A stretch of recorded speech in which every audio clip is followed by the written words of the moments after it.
Well, here we are at the back plot. That's the plot I was pointing from over at the other spot. So a few weeks ago, we put this in clover. Didn't weed kill it properly, didn't do what we were supposed to do. And it didn't take quite as I had hoped, nor do I know if it will. This ground is packed pretty hard. I didn't want to disturb it because I don't want to sacrifice screwing up our perk. So I didn't want to till in here.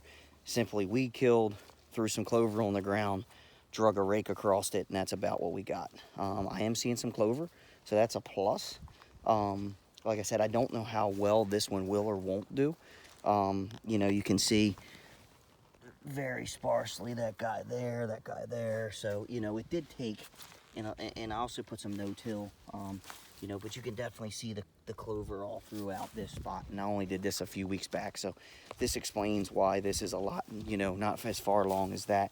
I can definitely see clover through this plot. So I kind of did it as two phases. I did this side one, and I did this side and something it's called just a no plow by Whitetail Institute, and it has some stuff in it as well, different types of radishes and rapes and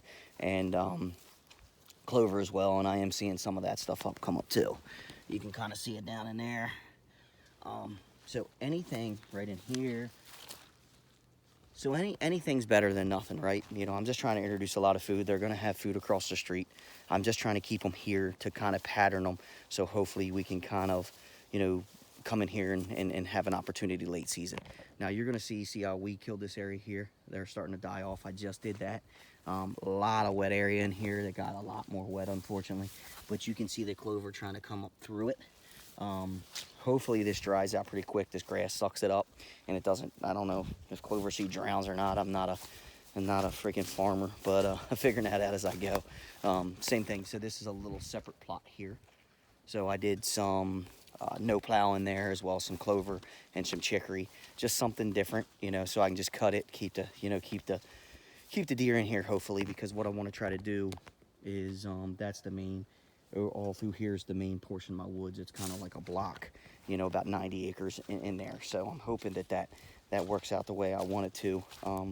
You know, we'll see what this does, and you know, I'll come back and check in about 2 weeks. But definitely, you know, I definitely got some signs of life in here. So I'm hoping, you know, that you know, I did enough just to introduce something different and then come out here and pick, and the turkeys will love it. So just figured I'd share that with you. I know I've been posting a lot of pictures, and you know, they say a picture's worth a million words, but the way I talk, a million words are taken. I can talk pretty damn fast, so cover that in less than 30 seconds. So hopefully that kind of clears up some of that stuff for you guys.